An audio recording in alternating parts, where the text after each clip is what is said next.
Jérôme Delafosse est aujourd'hui co-leader de l'expédition du navire expérimental révolutionnaire Energy Observer, le premier bateau propulsé à l'hydrogène et aux énergies renouvelables parti pour un voyage de 6 ans autour du monde à la rencontre des initiatives dites de transition. Jérôme est une sorte d'aventurier des mers, plongeur, réalisateur de documentaires, photographe, écrivain, et donc aujourd'hui marin, explorateur de solutions pour demain. On parle de transition énergétique, du besoin d'expérimenter, de ceux qui tentent des choses nouvelles un peu partout, et des réflexions personnelles de Jérôme sur un monde en transition. Bonne écoute. On va dire que Energy Observer, c'est vraiment le symbole de notre prise de conscience.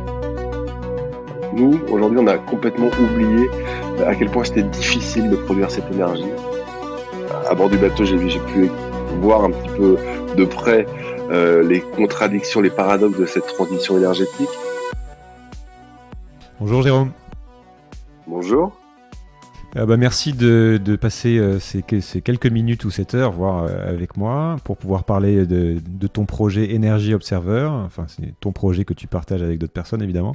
Et donc, on va parler d'énergie, on va parler d'hydrogène, on va parler de la mer, de navigation, de transition. Pour commencer, est-ce que tu peux te présenter, avant qu'on parle de ton projet, un peu de ce que tu fais, comment t'es arrivé là? Alors moi, je suis Jérôme Delafosse. Je suis chef d'expédition à bord d'Energy Observer. Ça fait une vingtaine d'années que j'explore les océans à la rencontre donc de la biodiversité, des hommes aussi. Et puis voilà, j'ai participé à des grandes expéditions comme les fouilles du Palais-Englouti de Cléopâtre à Alexandrie en Égypte. J'ai plongé à grande profondeur à bord de sous-marins. Et puis j'ai aussi travaillé sur les requins. Et j'ai incarné pendant une dizaine d'années une émission qui s'appelle Les Nouveaux Explorateurs sur Canal+, qui euh, qui m'a emmené à la rencontre donc des peuples de l'eau sur les océans, mais aussi sur les grands fleuves. Et puis voilà, naturellement, donc à travers ces documentaires, je me suis engagé en faveur des questions environnementales, puisque j'ai vu des écosystèmes abîmés, et puis j'ai vu aussi beaucoup d'hommes souffrir. Mais il y a eu un moment donné où, on va dire, je me suis retrouvé un petit peu dans un cul-de-sac où je ne pouvais plus finalement supporter d'être toujours dans le constat, et j'ai eu besoin de passer à l'action. Et un jour, j'ai donc mon ami Victorien Russard, qui est le capitaine et fondateur d'Energy Observer, qui m'a appelé, qui m'a dit, écoute, j'ai l'idée de ce bateau incroyable qui serait un bateau autonome qui fonctionnait aux énergies renouvelables et qui nous permettrait voilà, d'explorer les océans sans les abîmer. Et là, j'ai immédiatement sauté à bord de ce projet qui n'était vraiment qu'un projet, parce qu'il y avait un bateau, une coque de bateau complètement nue dans un hangar. Et, euh, et on a créé voilà toute cette aventure ensemble, c'est-à-dire à la fois donc la question de toute l'architecture énergétique d'un bateau du futur, et puis donc qui serait complètement autonome, et puis par ailleurs toute une odyssée autour du monde avec du sens, parce que voilà on a décidé de partir pour 6 ans autour du monde, et 6 ans dans une vie c'est long, et on a voulu vraiment créer quelque chose de puissant, de pouvoir justement devenir les ambassadeurs d'un futur beaucoup plus optimiste que celui qu'on nous prédit. Et donc on a commencé à raconter cette histoire qui nous engageait vraiment. On va dire que Energy Observer, c'est vraiment le symbole de notre prise de conscience. Donc c'est à la fois une expérience de navigation, une expérience sur l'énergie, puisque vous testez en fait les limites ou enfin le potentiel d'un moteur à hydrogène sur un bateau, et une expérience humaine, parce que vous allez à la rencontre d'acteurs de la transition autour du monde, c'est ça?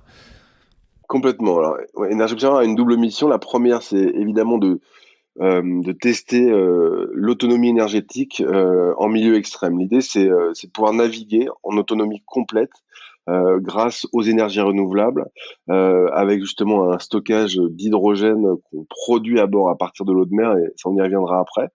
Mais le but, c'est vraiment de pouvoir tester ces technologies pour pouvoir ensuite les appliquer à terre, à l'échelle d'une maison, d'un quartier, d'une ville, et pourquoi pas d'un pays, pour la mobilité aussi. Et puis, évidemment, quand on fait le tour du monde comme ça, pendant 6 années, l'idée, c'est de partir à la rencontre des pionniers qui, finalement, comme nous, voilà, imagine de manière très concrète comment on peut transformer le monde dans tous les domaines.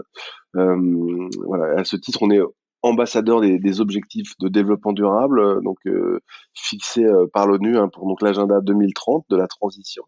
Donc on part vraiment à la rencontre de tous ces gens qui, dans l'éducation, l'énergie, la qualité de l'eau, la préservation de la biodiversité, la mobilité, réinventent le monde. Voilà, et ce qui est assez chouette, c'est que c'est des rencontres toujours assez puissantes et qui finalement donnent beaucoup d'optimisme. Et donc toi, entre autres, tu produis des contenus et vous avez des émissions, une émission autour de ces rencontres. Tout à fait. Alors moi, je suis d'un côté chef d'expédition en tant que, on va dire explorateur de la bande. Je suis un petit peu la boussole du bateau, c'est-à-dire que j'oriente un petit peu, voilà, les destinations en fonction de ce qu'on peut y trouver, avec toute l'équipe bien évidemment. Et puis à côté de ça, moi, je suis réalisateur de films et donc je raconte cette histoire en images, voilà, à travers plusieurs types de contenus, des documentaires pour la télévision qu'on réalise avec Canal+, et puis mais aussi une web série accessible à tous sur Internet qui s'appelle Énergie Observer Solutions, qui sont des rencontres avec ces femmes, ces hommes qui trouvent des solutions pour demain. Ok, bon, on reviendra dessus un petit peu plus tard. Je voudrais qu'on passe un peu de temps sur le pourquoi aussi du projet au départ, qui est un peu de tester cette énergie. En introduction, est-ce que tu peux me dire qu'est-ce que tu perçois, qu'est-ce que tu comprends du défi énergétique mondial dans les années à venir? En fait, on en est où? Pourquoi on parle de défi énergétique? Moi, pour le résumer, je repartirais des millions d'années en arrière. Et tous les stocks d'énergie fossile disponibles aujourd'hui, c'est des stocks qui ont mis des millions, des centaines de millions d'années à se créer. Nous, dans notre société, on va dire moderne et contemporaine, on va dire, quasiment épuisé ces stocks en à peine un siècle. Et ça, je trouve, prouve bien notre rapport à l'énergie. C'est-à-dire qu'on pense aujourd'hui que l'énergie, c'est quelque chose voilà, d'immatériel, abondant, dont on dispose de manière infinie. On sait on rentre chez nous aujourd'hui, on appuie sur un interrupteur, et puis voilà, la lumière est là, on démarre sa voiture, on va à la pompe à essence, on fait le plein, sans vraiment trop se poser de questions. Alors qu'en réalité, si on regarde la nature, parce que je pense qu'aujourd'hui, la vraie problématique de l'humanité, c'est d'avoir perdu ce contact, ce lien pourtant si intime avec la nature. Euh, Si on regarde la nature, on comprend que les questions énergétiques, c'est la règle numéro un de toute vie sur Terre. C'est-à-dire que si vous regardez par exemple une lionne qui va chasser une antilope dans la savane, elle va toujours aller choisir l'antilope blessée parce que pour l'attraper, elle va faire des économies d'énergie. Une petite méduse qui vit à 1000 mètres de profondeur, elle va être transparente parce que produire de la couleur, ça demande de l'énergie. Voilà. Nous, aujourd'hui, on a complètement oublié à quel point c'était difficile de produire cette énergie, ce que ça pouvait nous coûter. Et c'est là, on va dire, notre échec principal. Donc aujourd'hui, je pense que la règle numéro un, c'est de se rappeler que la meilleure énergie, c'est celle qu'on ne consomme pas. Si on part de ce postulat-là, on va pouvoir réenvisager le monde autrement et découvrir de nouvelles solutions pour produire cette énergie de manière beaucoup plus intelligente, beaucoup plus durable, et puis voilà, d'arriver à transformer donc notre société en quelque chose de cohérent. Donc nous, on travaille évidemment à bord d'Énergie Observer sur les énergies renouvelables, qui sont pour nous la solution, mais la problématique aujourd'hui des énergies renouvelables, c'est leur intermittence. C'est-à-dire, qu'est-ce qu'on fait quand il n'y a plus de vent, quand il n'y a plus de soleil? Et nous, ce qu'on souhaite depuis le départ dans cette aventure, c'est justement trouver une réponse à cette problématique-là. Énergie Observer, donc j'explique en quelques mots comment ça fonctionne. C'est un navire donc qui vise cette autonomie énergétique, donc qui fonctionne avec des panneaux solaires, le vent aussi. On a à bord des ailes intelligentes qui sont plus proche d'ailes d'avion que de voile. Euh, on a aussi des hydroliennes. Nos hélices peuvent se transformer en hydroliennes pour produire de l'énergie quand on surfe sur les vagues, par exemple, ou quand on est uniquement propulsé par nos ailes. Et puis, il y a donc le stockage de cette énergie. Donc, on a un stockage court terme, donc qui est fait de batteries de puissance, donc qui nous permettent de stocker sur 24 heures l'énergie qu'on produit, et puis aussi donc la vie du bord, l'électronique, voilà tous nos systèmes embarqués, et puis un stockage long terme. C'est un peu notre grande réserve d'énergie qu'on va utiliser vraiment en cas de coup dur. Et ça, c'est l'hydrogène. Cet hydrogène, on le produit en mer, à bord d'Energy Observer, par électrolyse de l'eau de mer. C'est-à-dire qu'on va pomper l'eau de mer, la désaliniser, la purifier, comme de l'eau voilà, qu'on met dans un fer à repasser. Et puis, on va donc l'envoyer dans un électrolyseur qui va donc casser cette molécule d'eau, récupérer donc l'hydrogène qu'on va comprimer à 350 bars, hein, comme des grosses bouteilles de plongée. Et donc la nuit, quand il y a plus de vent, plus de soleil, on va utiliser cet hydrogène qu'on va envoyer dans une pile à combustible, qui est vraiment la pièce maîtresse du navire, et donc il va restituer cet hydrogène sous forme d'électricité et qui va pouvoir continuer à alimenter donc nos moteurs et nos systèmes embarqués. Et donc ça, c'est vraiment, on va dire, un mix énergétique, un smart grid, hein, qui nous permet de viser justement cette autonomie, et qui nous a permis aussi, voilà, de naviguer, par exemple, à l'été 2019 vers le Spitzberg, hein, au départ de Saint-Pétersbourg. On a réalisé plus de 5700 kilomètres en autonomie complète à bord d'Energy Observer. Pour bien comprendre comment fonctionne l'hydrogène, en fait, c'est avant tout une technologie de stockage d'énergie, donc c'est ça? Tout à fait, c'est un vecteur énergétique, c'est une énergie secondaire qui nous permet de stocker l'énergie différemment qu'en utilisant des batteries. C'est une Nous, on alternative, a enfin, c'est une un forme petit de peu de batterie, tout ouais, à c'est une bord. alternative à l'électrique, c'est ça. Enfin, Voilà, ce qui est très intéressant dans l'hydrogène, c'est que c'est l'élément le plus abondant dans l'univers. La problématique des batteries aujourd'hui, alors je sais qu'il y a des nouvelles technologies comme des batteries au sodium qui sont en train d'être développées actuellement, et qui pourraient être vraiment une solution révolutionnaire. Mais aujourd'hui, le problème des batteries, c'est que ça nécessite des minerais, et donc on se retrouve confronté quelque part à la même problématique de ressources finies, hein, comme les énergies fossiles, alors que l'hydrogène, c'est ce qui compose, on va dire, l'univers, ce qui nous compose même nous-mêmes, notre corps à 80%. Cet hydrogène est partout autour de nous, et donc ça fait sens, je pense aujourd'hui, de partir vers des technologies qui utilisent cet hydrogène qui est voilà, inépuisable. sauf que Alors nous, pour le fabriquer aujourd'hui, si j'ai bien compris, c'est encore soit on utilise du gaz et donc on continue de rejeter, soit on fait de l'électrolyse, mais enfin ça demande, c'est pas encore parfait, on n'est pas du tout encore capable d'utiliser cette abondance sans consommer de l'énergie pour la stocker en fait. bien sûr. Alors aujourd'hui, on est face à un grand défi, c'est de pouvoir justement produire cet hydrogène. Aujourd'hui, ce qu'il faut comprendre, c'est que 95% de l'hydrogène que vous trouvez sur le marché, c'est ce qu'on appelle de l'hydrogène gris. C'est utilisé hein, dans l'industrie, c'est beaucoup utilisé. Puis de toute façon, même cette technologie de pile à combustible existe depuis le 19e siècle. C'est ça qui est complètement fou, quoi. Euh, et donc la problématique, ouais, c'est ça, c'est qu'on utilise des énergies fossiles pour le produire. Nous, à bord d'Energy Observer, on produit de l'hydrogène vert, c'est-à-dire vraiment de l'hydrogène produit à partir d'énergies renouvelables et de l'électrolyse de l'eau de mer, ou de l'eau douce, voilà, mais de l'eau en général.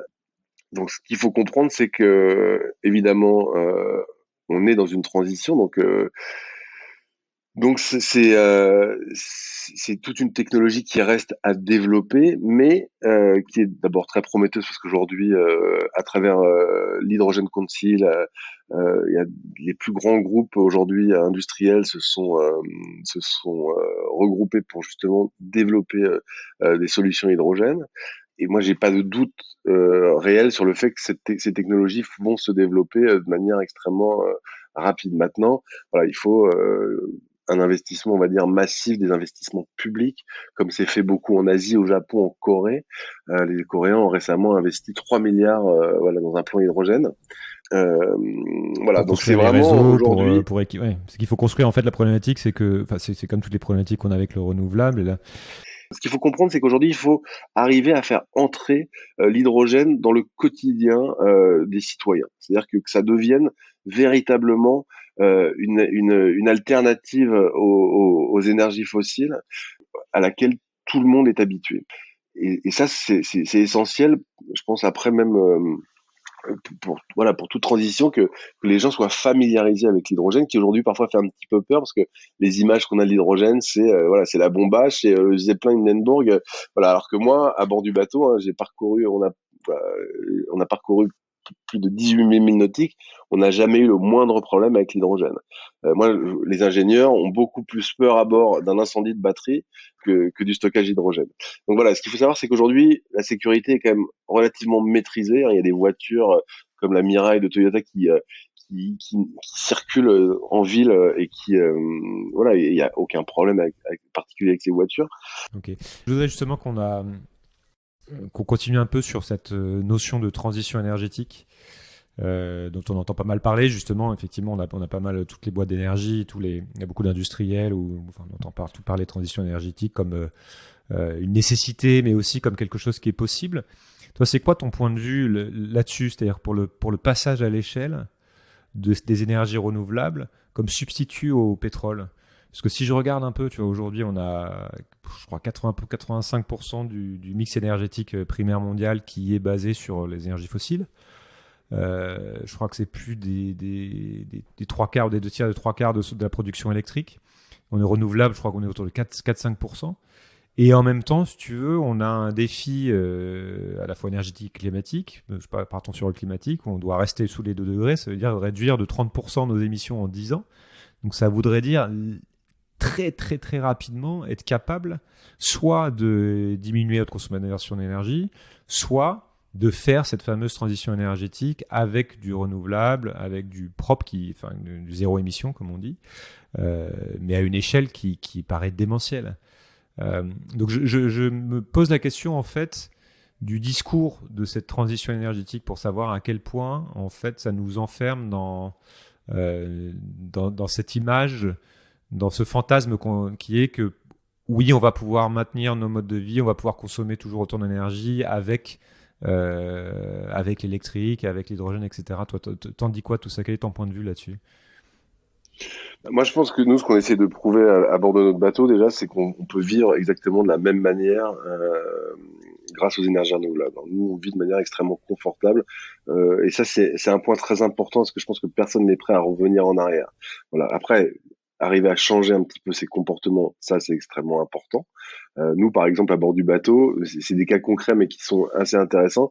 Qui nous permettent en tout cas de changer notre rapport à l'énergie, c'est que par exemple pour aller d'un point A à un point B, on sait qu'on a besoin de tant d'énergie, d'accord. Et à ce moment-là, nos ingénieurs ont développé par un petit software à bord où si par exemple on se fait un café, et ben le bateau va très légèrement ralentir, voilà, pour rester dans la même consommation énergétique. Notre problématique, c'est qu'on veut aller toujours plus vite, alors que en gros, ce qu'il faudrait apprendre à faire, parfois, c'est un petit peu ralentir pour pouvoir atteindre nos objectifs. Et ça, nous, c'est ce qu'on essaie de comprendre à bord du bateau. Voilà. Donc, ça ne veut pas dire forcément revenir en arrière, mais assez changer de rapport à l'énergie, c'est-à-dire et surtout changer notre rapport au temps, au développement, à la croissance. Voilà, c'est très clairement une des clés de cette transition.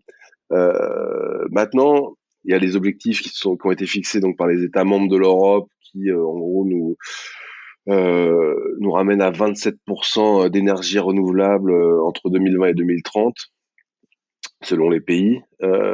Moi, cette année, à bord du bateau, j'ai pu voir un petit peu de près les contradictions, les paradoxes de cette transition énergétique, notamment en Allemagne,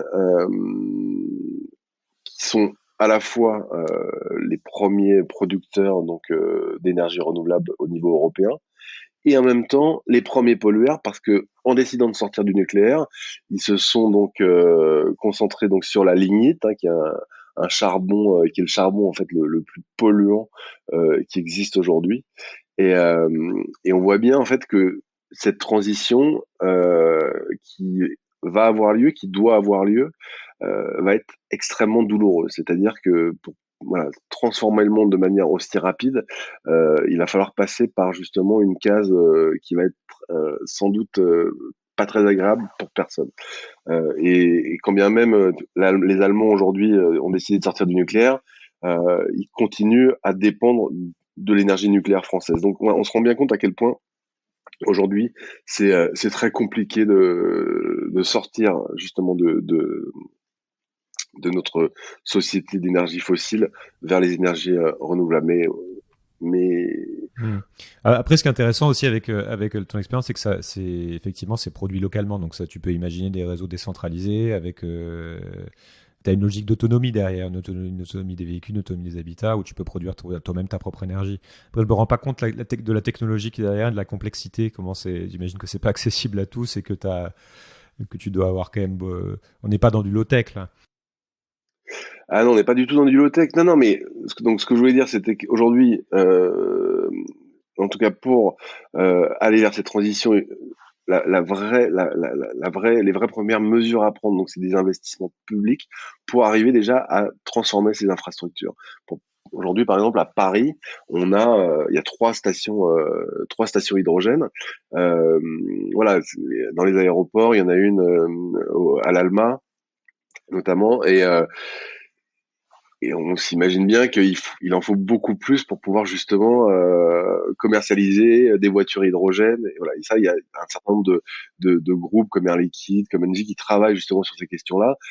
Moi, ce qui m'impressionne, c'est aujourd'hui la manière dont un groupe comme Engie a décidé de s'engager justement vers la production d'hydrogène vert. C'est un groupe qui fait 70 milliards d'euros et et qui a cette volonté affichée voilà, de transformer entièrement son modèle pour aller justement vers des solutions digitalisées, décentralisées. Et je trouve que ça donne beaucoup d'espoir, voilà, de voir que des groupes privés comme celui-là, voilà, misent sur ces technologies.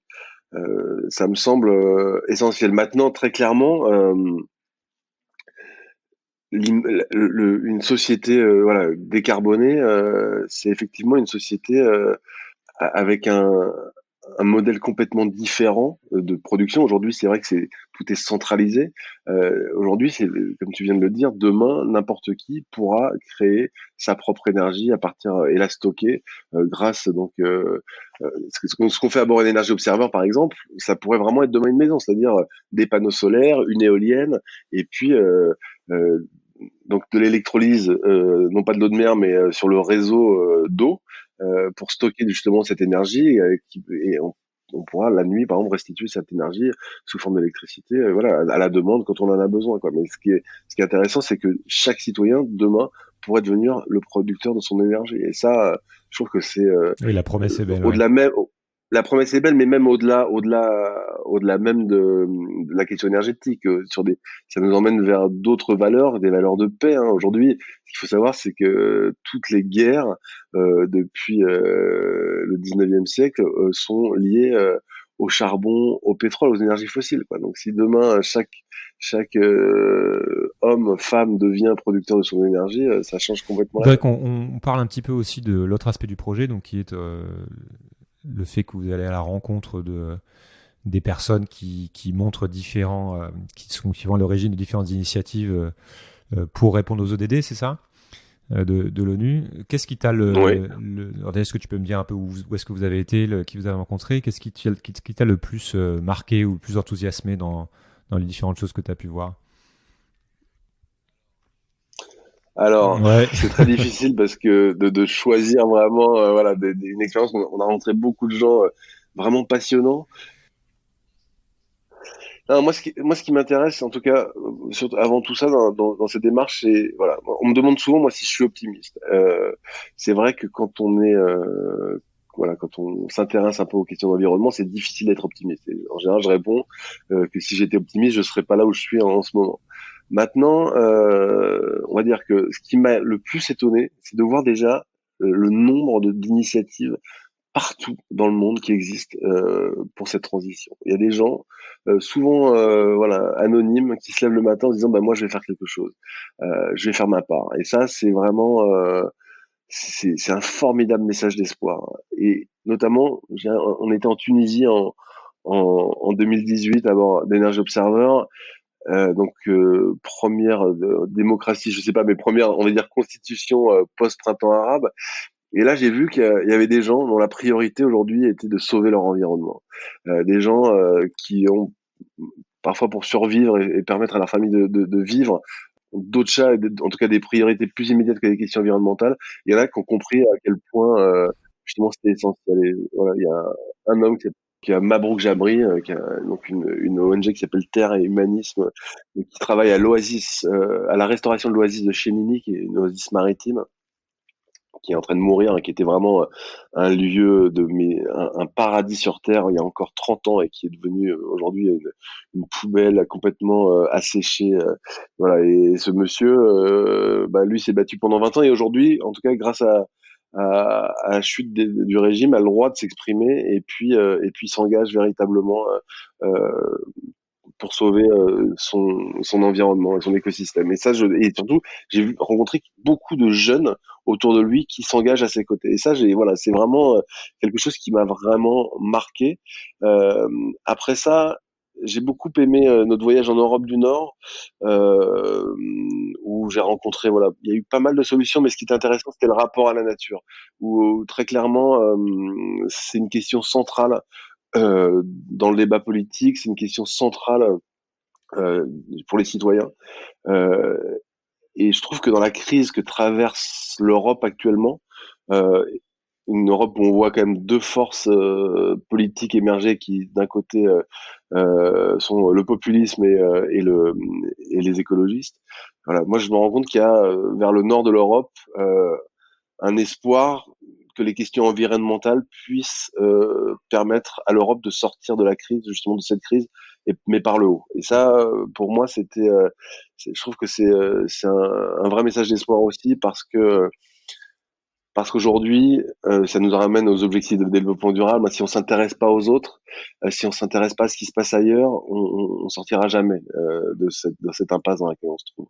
Et toute cette dimension de coopération, ce rapport aussi aux migrants qui viennent se réfugier, voilà, dans les pays du Nord, ben, pour beaucoup là-bas, c'est pas un problème, mais plutôt une solution. Et justement, c'est des forces vives avec des gens, voilà, qui ont envie de s'en sortir. Et voilà. Et ça, c'était vraiment des rencontres extrêmement puissantes. Hein. Je vois par exemple un, un homme voilà, qui a créé une société qui vend des glaces qui sont fabriquées et commercialisées par des migrants. Par exemple, il y avait un migrant qui venait de Syrie, voilà, qui a traversé toute l'Europe à pied, et qui se retrouve aujourd'hui avec un emploi. Et c'est vraiment une voie d'insertion dans la société. Et donc ça, par exemple, je trouve que c'est extrêmement important de ne laisser personne derrière soi dans cette transition. Il faut vraiment avoir un regard à Après, c'est ce que 360 tu me disais degrés. aussi, ce qui est intéressant dans les ODD, c'est que c'est un ensemble d'objectifs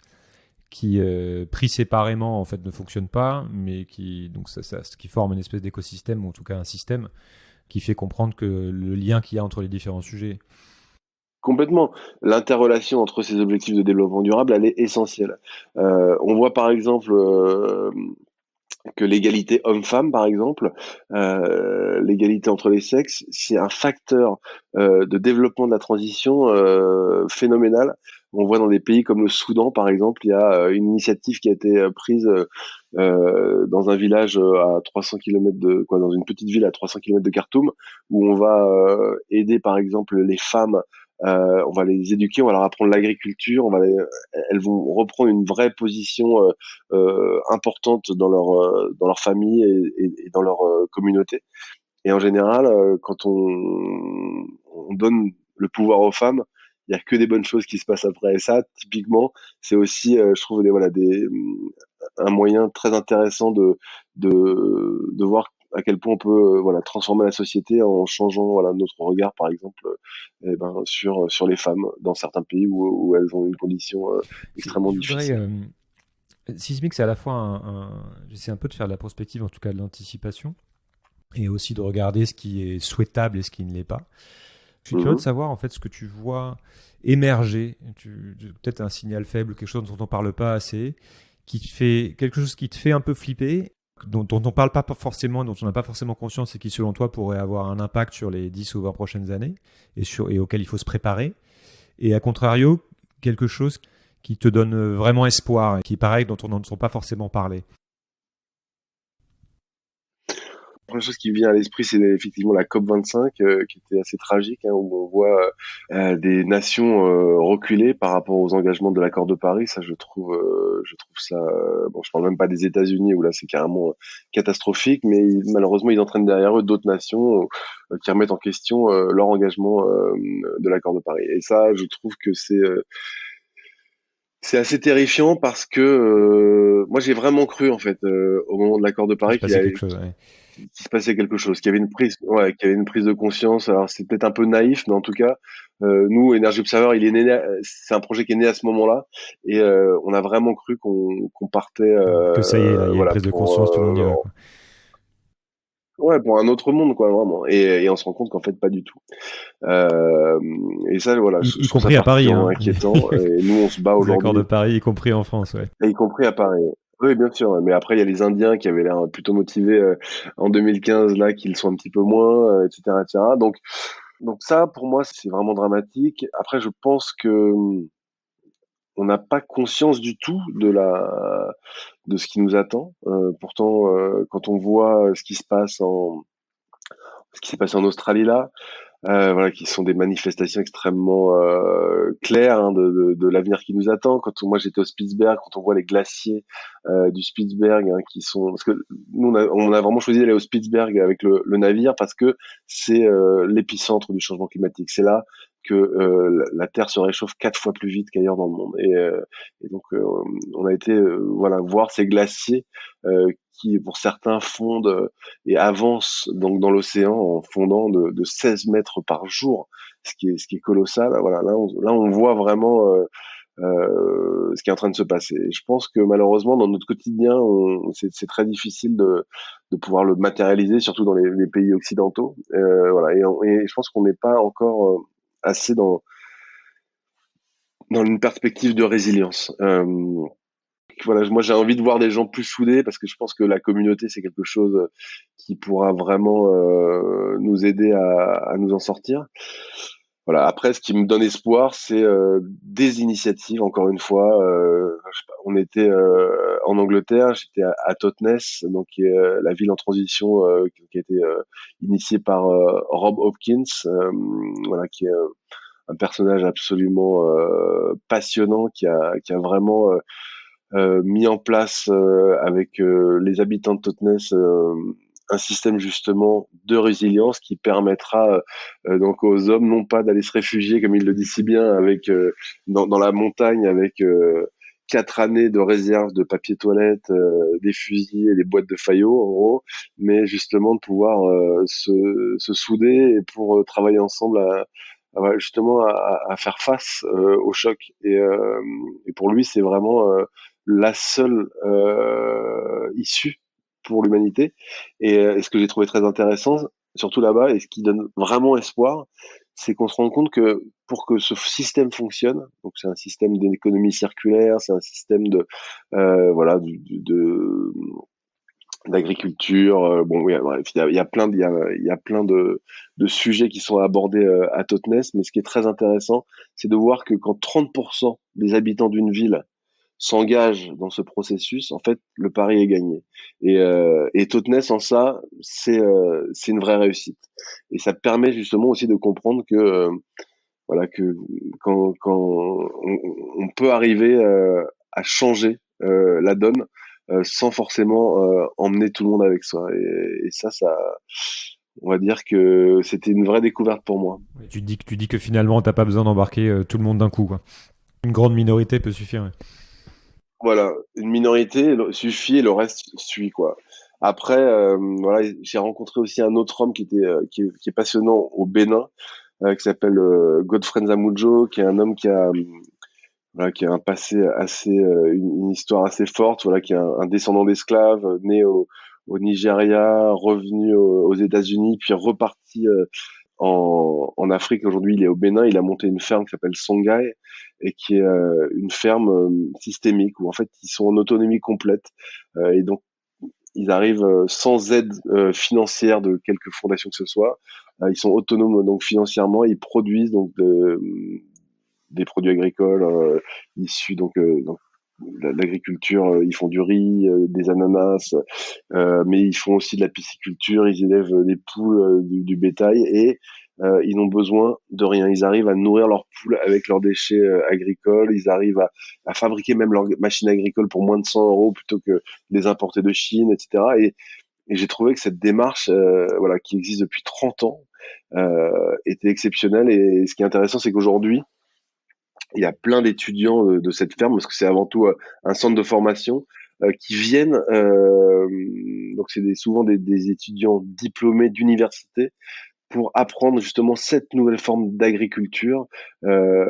Et, et c'est un moyen qui est exceptionnel pour eux de reprendre, on va dire, possession de leur identité par la terre. Et je trouve que ça, c'est une manière de se rapprocher de la nature. Et encore une fois, j'y reviens à justement ce lien avec la nature perdue, qui est, on va dire, le moyen pour nous de nous sauver, de nous-mêmes.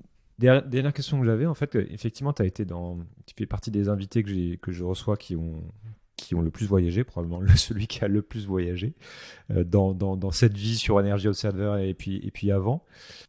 Une question qui m'intéresse beaucoup en ce moment, là, surtout maintenant que je suis en Asie, c'est la manière en fait dont la culture influence notre vision de l'avenir et notre rapport au monde.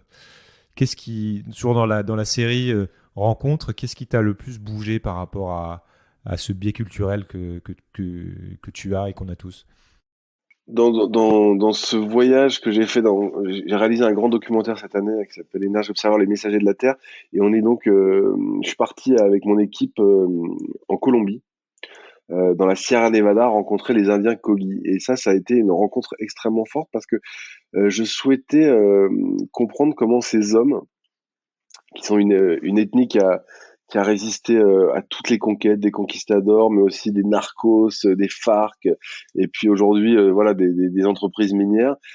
Comment est-ce qu'ils ont réussi à garder ce lien avec la nature? Ce qui est intéressant, c'est que ces hommes euh, qui sont vraiment des intellectuels, portent un regard assez critique, on va dire, sur notre société, sur le monde occidental. Ils nous appellent d'ailleurs les petits frères, voilà, un petit peu comme des gamins capricieux hein, qui ne résistent pas à assouvir la moindre de leurs envies.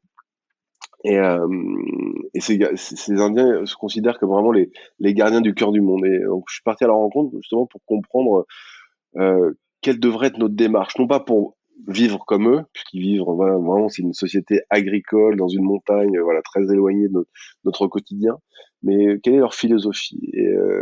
Et c'était magnifique, parce qu'un soir, donc j'ai partagé leur vie dans leur village, qui sont des endroits complètement fous, perdus, voilà, au milieu de cette nature sublime qu'ils entretiennent. Et un soir, ils m'ont emmené donc dans la Nouré, qui est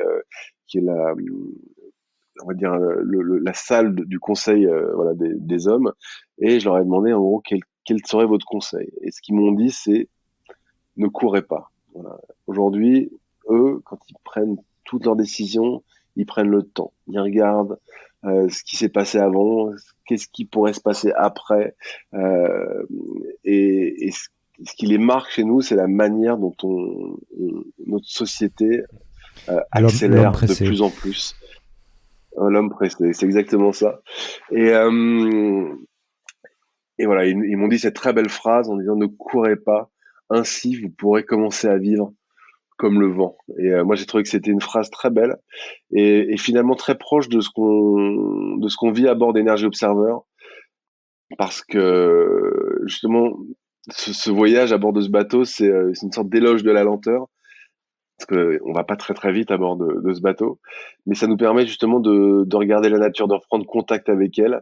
Et ça, on va dire que c'est, je pense, un des plus beaux cadeaux qui nous a été fait depuis le départ de cette aventure, c'est-à-dire de changer justement de paradigme et d'accepter sans doute d'aller moins vite pour pouvoir aller de manière beaucoup plus sûre vers la route qu'on s'est fixée. Merci beaucoup, Jérôme.